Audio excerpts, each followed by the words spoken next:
What is going on? My name is Abu and welcome to another video. In this lecture, I'm going to teach you how q-tag works in HTML and how to use it properly.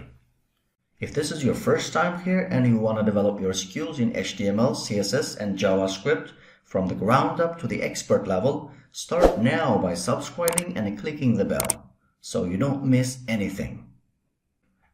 Before you decide to mark up your text content using q-tag, you need to answer this question.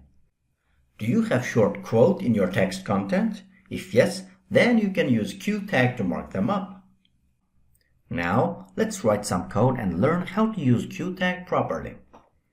Here I open up the HTML document I created for this lecture using Visual Studio Code.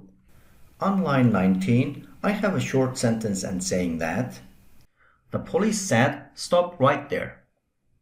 And this part, starting from stop, is a short quote from police. So we can just mark up this part using q-tag. So the opening q-tag looks like this, starting with left angle bracket, q, and right angle bracket. And a closing q-tag looks like this, starting with left angle bracket, / q, and right angle bracket.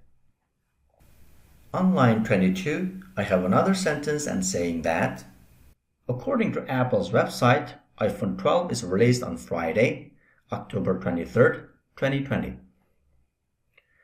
And this part, starting from iPhone 12, is the quote from Apple's website. So we can just mark up this part using q-tag. So the opening q-tag here and closing q-tag here. But in this case, we can do more by adding cite attribute on the opening q-tag like this. Space and cite attribute. The value of the cite attribute can be a URL, which links to the source of this quote, or an additional message about this quote. For this one, I'm going to specify the URL, which links to the Apple's website.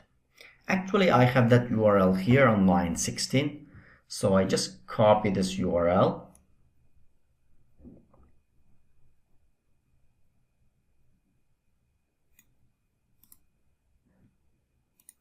and assign it to the cite attribute here like this.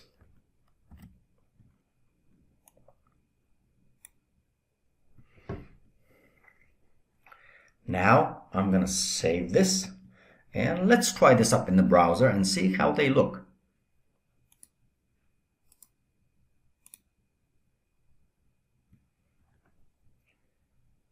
Okay, it worked. As you can see, all the quotes I marked up using q-tag are now wrapped up with the double quotation marks. That is how browsers display quotes marked up using q-tag. If you started learning HTML and you want to master when and how to use every different HTML tag, make sure you check out this playlist and it has everything you need to master different HTML tags. Thank you so much for watching and I'll see you next time.